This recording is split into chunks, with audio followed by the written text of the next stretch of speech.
아멘. 우리 박수로 영광 올려드리겠습니다. 귀한 찬양을 감사합니다. 오늘은 나라 사랑, 주님 사랑이라고 하는 제목으로 말씀을 나누면서 함께 은혜 받길 원합니다. 이스라엘 민족사 속에 해방의 기쁨을 누리는 그 경험들이 몇 차례 있었습니다. 430년 동안 애굽에 종살이하던 이스라엘 백성들에게 하나님께서 모세를 세우셔서 출애굽이라고 하는 거룩한 역사를 이루셨습니다. 그 가운데는 유월절이라고 하는 거대한 절기가 주어졌습니다.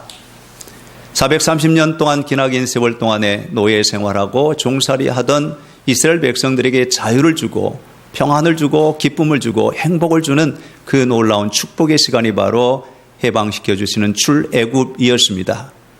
그럼에도 불구하고 그 출애굽에서 끝난 것이 아니라 광야 40년을 지내는 동안에 하나님은 그들은 낮에는 구름기둥으로 밤에는 불기둥으로 인도하셨을 뿐만 아니라 매일 아침 만나를 주시고 고기가 먹고 싶었을 때 메추라기를 주시며 목말랐을 때 바위에서 샘물이 터지도록 하시는 그 놀라운 축복을 허락하셨습니다. 어찌 보면 인생은 이스라엘 백성들을 그렇게 이끌어 가심과 같은 순례의 여정입니다. 우리의 삶 가운데도 때때로 겪는 그런 아픔과 고난 속에서 이어지는 그 하나님의 사랑이 계속되는 순례의 여정, 순례의 길이 계속되고 있음을 가르쳐 줍니다. 아하수에로 왕 때에 하만이라고 하는 악질 높은 그 관원이 이스라엘 백성들을 완전히 멸살하려고 하는 그러한 모함을 합니다. 이스라엘의 지도자였던 모르드게를 높은 장대를 세워놓고 그 위에 죽이려고 하는 그러한 모함을 하고 이스라엘 백성들을 완전히 다 멸절하려고 하는 그러한 계획을 세웠을 때에 때마침 하나님의 계획 가운데는 모르드게의 생질이었던 에스더를 왕비로 세우고 그 왕비를 통하여 구원하는 구원의 역사를 보여주십니다. 왕비가 감히 왕 앞에 나갈 수 없는 처지에 있었을 때에 모르드게는 서한을 보내서 왕비 에스더에게 이 민족을 구하라 하는 그러한 진서를 보내게 됩니다. 그때 왕비 에스더는 결단을 하지요. 그리고 이스라엘 민족에게 부탁을 합니다. 3일 동안 금식하며 나를 위해서 기도해 주십시오. 내 또한 목숨 걸고 나아가리라 하면서 유명한 이야기를 하지요. 그 말마디가 바로 죽으면 죽으리이다. 결국 그 일의 결과로 말미암아 모르드게를 장대위에 죽이려고 했던 하만이 오히려 그 장대위에 달려 죽게 되고 이스라엘 백성들은 해방을 누립니다. 그것이 바로 부림절입니다. 하나님의 사랑은 빛이 없을 때 사랑으로 빛을 비춰주시고 길이 없을 때 은혜로 길을 열어주시는 분이 바로 하나님의 사랑입니다.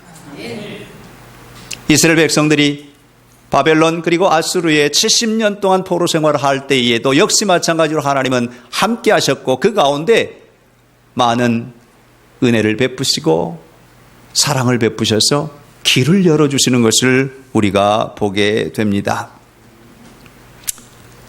예루살렘 성전은 초토화되고 예루살렘 성곽은 완전히 무너지는 그 시대, 그 시절에 하나님의 은혜로 이스라엘 백성들을 귀한케 하시는데 오늘 말씀의 지도자 느헤미야가 하나니를 비롯한 사람들이 유다에 다녀와서 보고하는 내용을 듣고 슬피 울며 애곡하면서 그 애국심을 불러 일으킬 뿐만 아니라 이스라엘 백성들을 일깨워서 그동안 구습으로 젖어있던 그 옛 습관들을 다 벗어버리고 이렇게 새롭게 되기를 원하는 그 마음으로 말씀을 선포하는 내용이 오늘 주시는 말씀입니다. 오늘 본문 속의 느헤미야를 통하여서 나라를 사랑하는 그 마음과 더불어서 이스라엘 백성들을 일깨우는 그 강력한 메시지를 통하여 우리 자신들을 한번 돌아보는 그런 복이 있어지기를 주님의 이름으로 축복합니다. 곰곰이 생각해 보면 2015년 올해가 그리고 어제가 8월 15일이었는데 8.15 광복 70주년을 맞이했습니다. 그리고 남과 북의 분단 70년을 맞이했습니다. 이때 과연 이스라엘 백성들에게 70년 동안 바벨론 포로 생활을 마감하고 하나님께서 돌아오게 하셔서 귀환하는 이스라엘 백성들로 하여금 무너졌던 성곽을 다시 수축하고 헐어졌던 그 성전을 다시 재건하게 하시는 그 하나님의 은혜와 능력이 이 민족 가운데도 있을 것이라는 그런 큰 기대와 감격 속에서 다시 한번 기도하는 그런 은혜가 있기를 주님의 이름으로 다시 한번 축복합니다. 아멘. 지난주일 8월 9일에 감리교회를 비롯한 한국에 있는 모든 교회들이 남북 평화 통일 기도주일로 지켰습니다. 그리고 서울시청 앞 광장에서는 20만 명이 넘는 우리 그리스도인들이 함께 남북 통일을 위한 기도회를 하였습니다. 우리 감리교 6,500교회와 150만 성도들이 함께 합심하여 지난주와 오늘 이번 주 같이 우리가 같은 본문을 가지고 같은 메시지를 가지고 하나님의 말씀을 나누면서 온 성도들을 일깨우자 하는 그런 모습으로 함께 예배를 드립니다. 한 사람은 약하지만 두 사람은 강합니다. 아니 세 사람은 더 강하여서 우리가 합심하여 기도하면 그 기도가 하늘에 상달되고 분명히 응답되는 그런 역사가 있게 될 줄로 믿습니다. 동독과 서독이 나누었을 때 자그마한 한 교회, 시골 교회에서 기도회를 시작하고 그 기도회가 점점 확산되면서 수만 명의 기도 용사들이 기도할 때 그 철옹성과 같은 분단의 벽이 무너지고 통일을 이루었던 것처럼 이 지구촌의 마지막으로 남겨있는 이 분단의 나라 남과 북이 통일되는 그날이 올 것을 확신하면서 기도하는 이 아침이 될 수 있는 그런 은혜가 있기를 주님의 이름으로 축원합니다. 지금 우리는 기도해야 할 때입니다. 평화 통일을 위한 기도. 제가 말씀을 맺고 마지막으로 남과 북이 공동으로 기도문을 작성한 그 평화 통일의 기도문으로 마지막 마무리를 하려고 합니다.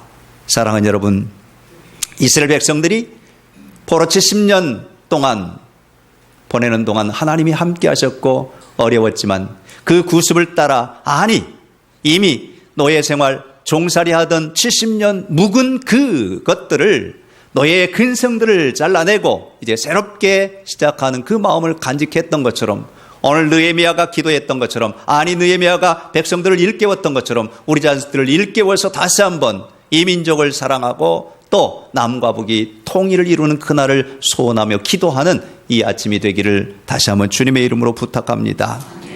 오늘 말씀은 느헤미야가 앞서 다녀온 형제 하나니의 보고를 듣고 괴로워하며 예루살렘을 위하여 기도하는 내용을 담고 있습니다. 느헤미야는 이스라엘 백성들, 이스라엘 민족을 매우 사랑했던 애국자였습니다. 무엇보다도 하나님의 뜻을 실천하는 실천가이기도 했습니다.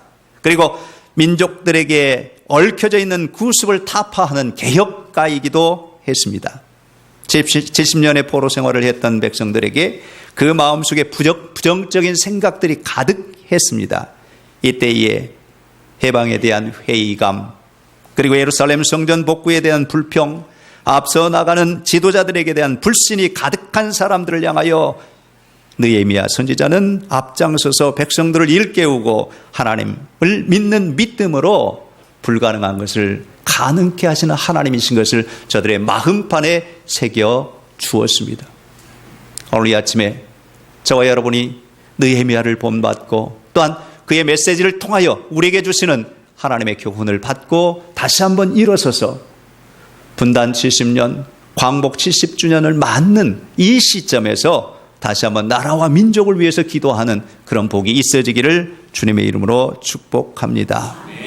오늘을 살아가는 우리 그리스도인들에게 민족의 앞날을 생각하면서 민족을 사랑하는 마음 속에 통일을 위하여 기도해야 할 것이며 부정적인 생각들을 제거하며 그날이 우리 앞에 올 것을 기대하며 기도로 나아가는 믿음의 사람들이 되어야 할 것입니다.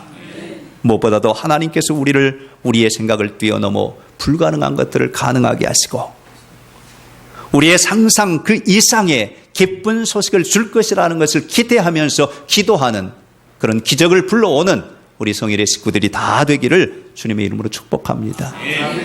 느헤미야는 애국자였습니다. 그런데 그 애국에 앞서서 오늘 느헤미야는 먼저 여호와를 기억하라고 선포합니다.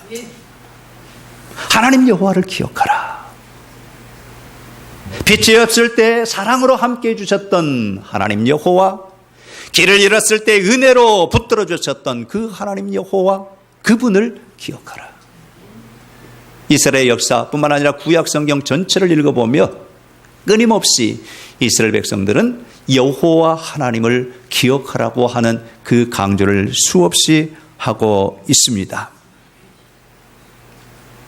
택하신 이스라엘 백성들에게 언약을 세우시는데 그 언약은 일방적인 것이 아니었습니다. 나는 너희의 하나님이 될 것이요 너희는 나의 백성이 될 것이라고 하는 쌍방적인 언약 가운데서 이스라엘 백성들을 꾸준하게 이끌어 주셨어요. 그럼에도 불구하고 이스라엘 백성들은 하나님을 외면한 채, 하나님을 등져간 채, 하나님을 멀리하고 하나님을 배격하고 하나님을 배신하는 그런 모습이 끊임없이 있을 때 하나님은 선지자들을 세우셔서 돌아오라, 예언자들을 통하여서 다시금 돌아오라, 하나님 품 안으로 돌아오라, 하나님 사랑 가운데로 돌아오라, 하나님의 은혜 가운데로 돌아오라, 하나님의 능력 가운데로 돌아오라라고 하면서 여호와를 기억하라고 끊임없이 말씀하셨습니다. 사랑하는 성도 여러분, 우리가 앞서 나라 사랑하는 마음과 더불어서 여호와 하나님을 기억하십시다. 아멘. 범사의 여호와를 인정하라, 그리하면 내 길을 인도하시리라고 주님은 말씀하십니다. 우리의 매 순간마다 어떠한 일이 있다 할지라도 주님을 인정하십시다. 하나님을 하나님으로 인정하십시다. 창조주 하나님을 인정하십시다. 구세주 하나님을 인정하십시다.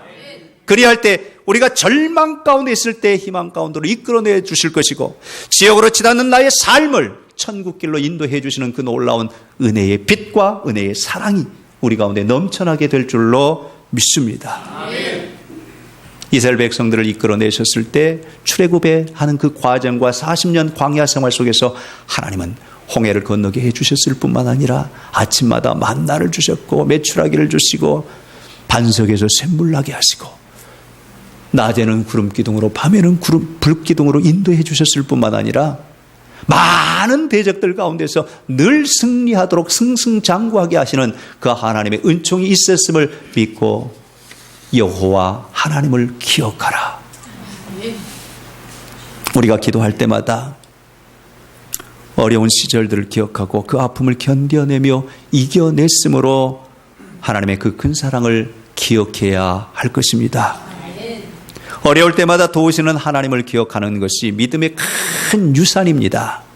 때때로 잊어야 할 것은 있지만 우리 앞에 놓인 일들 속에서 용서는 하되 잊지는 말아야 합니다. 우리의 마음 아픔과 우리에게 다가온 고난과 고통 속에서 그때마다 구원해 주신 그 구원의 손길, 하나님의 그 큰 사랑, 우리의 길을 열어주신 그 은혜, 그것을 잊지 않고 기억하는 것이 바로 믿음의 사람들의 자세의 태도요 모습입니다. 그리스 신화 가운데 이런 이야기가 있습니다. 한 년이 스틱스 강에 와서 영원한 나라로 가려고 배를 기다리고 있는데 배 한 척이 딱 도달하면서 배를 저는 사공이 오르십시오 하면서 배를 타고 가는데 조건이 있습니다. 그 조건은 강을 건너가려면 한 가지 것을 선택해야 하는데 레테 호수에서 물을 마시고 갈 것인지 아니면 마시지 않고 갈 것인지 그것은 당신이 결정해야 할 일입니다 라고 말하자 여인이 그 물을 마시면 어떻게 되는데요? 라고 묻습니다. 그 물을 마시면 괴로웠던 모든 기억들이 다 사라집니다. 아, 그러면 당연히 마셔야죠. 그랬더니 이 뱃사공이 말을 덧붙입니다. 괴로웠던 기억들 뿐만 아니라 즐거웠던 일, 행복했던 일, 슬펐던 일, 기억 속에 있는 모든 것들이 다 사라지게 됩니다 라고 이야기를 하자 이 여인은 한참 동안을 생각을 합니다. 우리의 삶 가운데도 기억하고 싶지 않은 기억들이 여전히 남아있지 않습니까? 그렇다고 그런 어렵고 곤란하고 힘들었던 그 기억만 남습니까? 아니요. 즐거웠던 일, 행복했던 일, 기뻤던 일들도 남아있지 않습니까? 그 기억은 다 지울 수 없지만 중요한 것은 그때마다 하나님께서 나를 구원해 주시고 나를 보살펴 주시고 나를 인도해 주시고 나를 사랑해 주셨던 그 사랑을 기억하는 것이 참으로 중요함을 기억을 하십시다. 아멘. 사랑하는 여러분, 이 민족사 속에서도 그렇지 않습니까? 1945년에 태어난 분들은 우리는 해방둥이라고 이렇게 이름합니다. 1950년에 태어나신 분들은 6.25둥이라고 말하죠. 그런데 그분들은요, 이 나라의 역사입니다. 굶주리고 숱한 어려움 가운데 태어났던 그분들은 생존을 위하여 피땀을 흘리며 살아왔습니다. 그래 지금에 와서는 안이 아픈 곳이 없습니다. 이것도 쑤시고 저것도 쑤시고 이것도 절리고 저것도 절리고 그저 걷기도 불편하고 허리도 펼 수 없는 그런 모습들이 그 어르신들의 모습입니다. 그분들은 미아리 아리랑 고개를 넘어야 했고 울고 넘는 박달재를 넘어야 했습니다. 흥남부두에서 애절한 울부짖음이 있었고 보릿고개를 넘겨야 했고 쌀밥을 구경하려면 아버지의 어깨 너머로 넘어다 보는 것이 고작이었습니다. 그분들은 고향을 떠나 산업전선에 뛰어들어야 했고 이런 일 저런 일 안 해본 일이 없이 눈물 젖은 빵을 먹어야만 했습니다.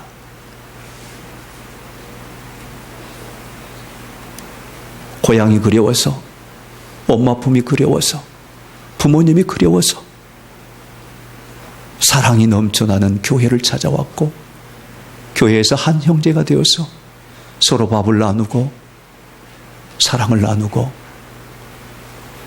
밤을 새워 기도해야만 했습니다. 하나님은 그런 해방둥이, 6.25둥이, 그들의 눈물 흘린 밤을 새워 기도하는 그 기도에 하나님은 응답하셨어. 세계에서 가장 가난한 나라에서 지금 세계 10대 강국 안으로 들어오도록 은총을 내려주셨습니다. 사랑하는 여러분, 그 아픔, 그 고통, 그 고난, 그 쓰라림, 이제 우리가 다시 한번 기억해야만 합니다. 그런데 보십시오. 지금의 젊은이들은 어떤가요? 지금의 젊은이들은 보릿고개를 이야기하면 엄마, 밥이 없으면 빵을 먹으면 되잖아. 아버지, 밥이 없었으면 라면 끓여 먹으면 되잖아요. 지금은 그런 시대입니다. 여러분, 이스라엘 백성들에게 있어서는 유월절을 기억하게 하면서 쓴나물을 먹고 이스트를 넣지 않은 딱딱한 빵을 먹으면서 굶주렸던 그 시절을 기억하도록 지금도 꾸준하게 자녀들을 교육합니다. 사랑하는 여러분, 오늘 어머니 세대, 우리 시대에는 이렇게 어려움을 극복하면서 경제대국으로 이끌어오는 우리였지만 다음 세대는 어떻게 될까요? 다음 세대는 어떻게 될 것인가를 한번 기억하면서 우리 자녀들에게 믿음의 유산을 남겨주면서 하나님을 기억하라, 여호와를 기억하라, 이 한마디 하면서 저들을 신앙으로 유산을 남겨줘야 되지 않을까요? 사랑하는 여러분, 애국자 느헤미야는 먼저는 여호와를 기억하라 말씀하고 두 번째로는 민족을 위하여 눈물을 흘리며 기도했습니다. 오늘 본문 4절에 보면 수일 동안 슬퍼하며 하나님께 금식하며 기도했다라고 말씀하고 6절에 보면 주야로 기도하고 주님 앞에 자복하며 기도했다라고 이렇게 말씀하고 있습니다. 여러분, 나라 사랑하는 길은, 높은 권좌에 앉아있는 그것만이 아닙니다.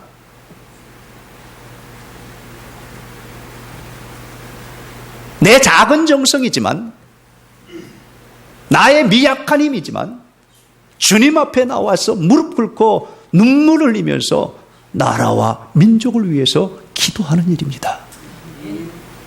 느헤미야의 애국심은 바로 눈물 뿌려 금식하며 기도하는 데 있었습니다. 나라 사랑, 그것은 곧 주님 사랑입니다. 예수님께서 복음을 증거하시면서 제자들을 한 사람 두 사람 모아갈 때 빌립이 친구 나다나엘에게 예수님을 전합니다. 와봐라. 메시아가 나셨다. 그리스도가 오셨다. 가보자. 그때 나다나엘은 나사렛에서 무슨 선한 것이 나겠느냐고 비아냥대고 조롱하였습니다. 그러나 빌립은 확신을 가지고 와보라. Come and see. 라고 외쳤습니다. 따라 나선 나다나엘을 바라보신 예수님께서 나다나엘아, 네가 무화과 나무 아래 있을 때 내가 이미 보았느니라. 아니 선생님, 어떻게 그걸 아십니까? 무화과 나무에서 네가 나라를 위해서 기도했지 않았느냐? 네가 참으로 참다운 이스라엘 사람이구나. 그 말 한마디에 그는 예수님의 제자가 되고 예수님을 따르는 사람이 되었습니다. 나라를 위해서 기도하는 눈물 어린 그 기도 속에 주님은 이 민족, 이 나라를 지켜주시고 보호해주시고 인도해주시고 이끌어주실 것을 확신하면서 기도하는 그런 은혜가 있어지기를 다시 한번 주님의 이름으로 축복합니다. 아멘. 여러분, 사랑이라고 하는 것은 결코 거슬려 올라가는 것이 아닙니다. 위로부터 내려오는 것이 사랑입니다. 그래서 흔히 사람들은 내리사랑이라고 말을 하죠. 사람들 사이에서도 내리사랑이라는 말을 합니다. 그럼과 같이 하나님께서 위로부터 우리에게 내려주시는 그 사랑은 내가 하나님을 먼저 사랑하는 것이 아니라 하나님께서 나를 먼저 사랑해 주셨음을 믿고 나아가는 것이 바로 은혜의 삶입니다. 나아가서 내 안에 계신 우리 주님께서 우리를 사랑해 주시는데 겉에서 안으로 사랑하는 것이 아니라 우리 또한 사랑하되 안에서부터 밖으로 내비치며 나아가면서 사랑하는 그 삶이 바로 사랑하는 삶의 모습입니다. 다시 말하면 내 마음 중심에서 하나님을 사랑하고 이웃을 사랑함 가운데 나라 사랑함, 민족 사랑함이 전달된다 하는 그러한 모습입니다. 내 안으로 들어오는 나 중심의 사람을 이기적인 사랑이라고 한다면 내가 내 안에 있는 것을 밖으로 발산하면서 내비치는 그 사랑은 이타적인 사랑이라고 할 수가 있을 것입니다. 하나님은 오늘 우리에게 이타적인 사랑으로 다가오셨듯이 우리 또한 이웃을 사랑하고 나라와 민족을 사랑해 나가는 그러한 진정한 그리스도인 되기를 원하신다는 사실을 기억하는 그런 은혜가 있어지기를 주님의 이름으로 축복합니다. 3부 예배에 이 사랑을 한 번 더 나누고 싶습니다. 흔히 감정이입이라는 말을 합니다. 너의 마음과 나의 마음이 하나 돼요. 사람과 사람 사이뿐만이 아닙니다. 사람과 사물과의 마음이 통하는 것을 우리는 감정이입. 그래서 그 안에 글이 나오고 시가 나오는 거 아니겠습니까? 동정이라는 말을 합니다. 동정 역시 마찬가지로 한 가지 동자에다가 사랑을 나누는 정자를 써서 동정. 영어로 표현하면 compassion이라고 말하는 com이라는 건 함께하다는 뜻이고 passion이라는 것은 열정의 의미도 있지만 고난의 의미도 담겨져 있습니다. 아픔을 같이 하고 고난을 같이 하고 슬픔을 같이 하고 또한 어려움을 같이 나누는 그런 모습 속에서 그 사랑이 무르익어간다는 사실을 우리에게 가르쳐 줍니다. 이것이 바로 우리 주님께서 지신 십자가의 사랑입니다.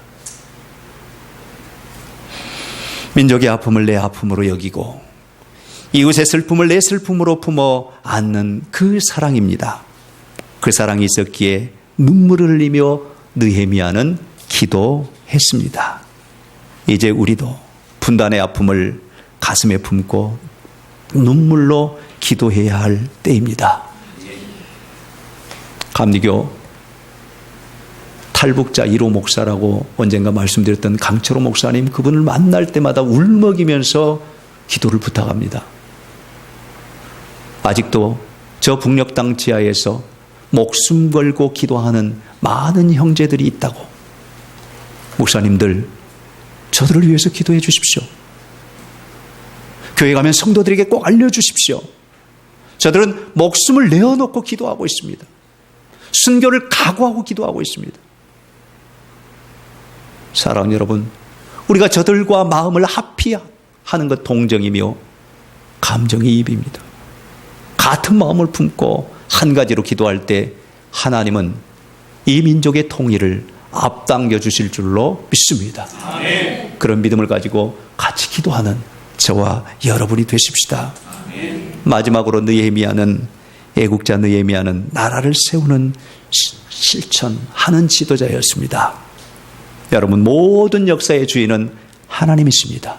아멘. 믿습니까? 아멘. 여러분, 개인 한 사람 한 사람의 역사도 그렇고, 여러분의 가정의 역사도 그렇고, 오늘 우리 교회의 역사도 그렇고, 이 나라와 이 민족, 아니 전 세계의 모든 역사의 주인은 하나님이십니다. 아멘. 하나님께서 통치하십니다. 아멘. 하나님께서 다스리십니다. 아멘. 하나님께서 인도하십니다. 하나님께서 이끌어 주십니다. 아멘. 그런 믿음을 가지시고 오늘 나의 삶과 내 가정과 우리 교회와 이 나라와의 민족을 바라보면서 하나님을 향하여 기도하십시다. 그리고 큰 일이건 작은 일이건 내가 할 수 있는 모든 일을 통하여서 나라와 민족을 위해서 기도하고 내가 할 수 있는 자리에서 최선을 다하는 그 삶이 하나님께서 기뻐하시는 삶이 될 줄로 믿습니다. 느헤미야가 가서 성전을 수축하려고 할 때 쉽지는 않았습니다. 산발랏이라고 하는 사람과 토비아라고 하는 사람이 적극적으로 반대했습니다. 모함하고 조롱하고 조소하며 그 일을 분명히 하나님의 뜻이고 거룩한 사역임에도 불구하고 반대하는 그들이 있었습니다.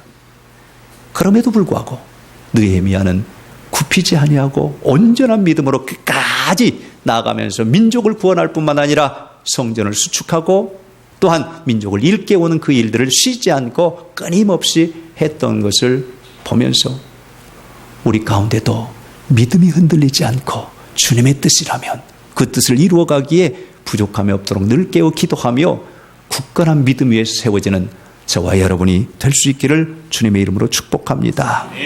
말씀을 따라 살아갈 때 사람들에게는 실패로 보여지지만 그것은 하나님 안에서 성공이 될 수 있습니다. 성도의 삶은 약한 자 같으나 강합니다. 아무것도 없는 자 같으나 많은 사람들을 부유하게 합니다. 죽은 자 같지만 부활의 능력이 있습니다.